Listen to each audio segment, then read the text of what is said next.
Hi, I'm Hub Arkish, and along with Eric at Home, we're here with more of Pro Football Weekly's exclusive Way We Hear It, all the news, scoops, and rumors before they happen. And the way we're hearing it in New York, Rex Ryan very unhappy not only with his ball club, his players, but maybe himself and his coaching staff too. It's not a big secret he went off on the team in the locker room on Monday, but what was he so upset about? Last year, the New York Jets ran the ball 49% of the time. He's not real thrilled with Brian Schottenheimer's play calling, and he's acknowledged privately that maybe even he became too much in love with Plaxico Burress. They've targeted him 25 times. He's only caught 10 balls, and he's got Mark Sanchez focused on the wrong thing right now. I think that's fair to say because Sanchez has gotten in Schottenheimer's ear. He said, he suggested pass plays that he thinks will work. They've talked about Burress a lot, and Burress has even mentioned, I'm not used to being a part-time player. Well, guess what? They're trying to get him involved, and it's not working so far. And here's what both Rex Ryan and Brian Schottenheimer need to figure out. When they have run the ball, they haven't done it very well. A lot of injuries on the offensive line. This is a story to watch as they go to New England this week.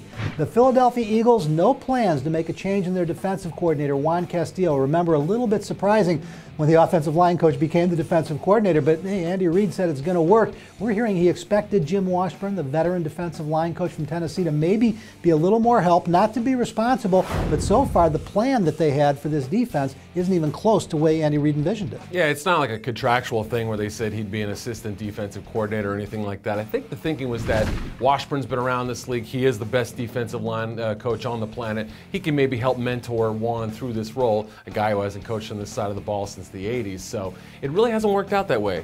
He's worked specifically with his defensive linemen. Castillo's had a hard time figuring out what to do. Zone, man, defense, pressure, play back with the players he has. A lot of talent, but they haven't put it together yet. We're hearing Andy Reid doing a lot of self-scouting now. No changes in the coaching staff, but definitely changes in the defensive game plan on the field and maybe continuing to shuffle some of those linebackers.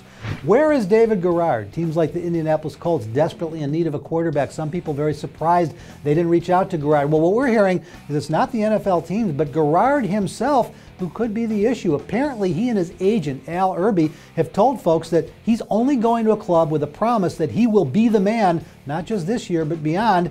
And Eric, I don't know a lot of clubs that want to make that promise. Yeah, the Miami Dolphins reached out, and they're probably one of the few teams that could have an opening next year and might be seeking a veteran. Depends on who they might bring in as head coach. But yeah, I've talked to Al Irby, his agent, a few times during the process. It doesn't appear that Garrard and he are in any hurry right now to pick a new team. There is a reason that David Garrard is on the street in the first place.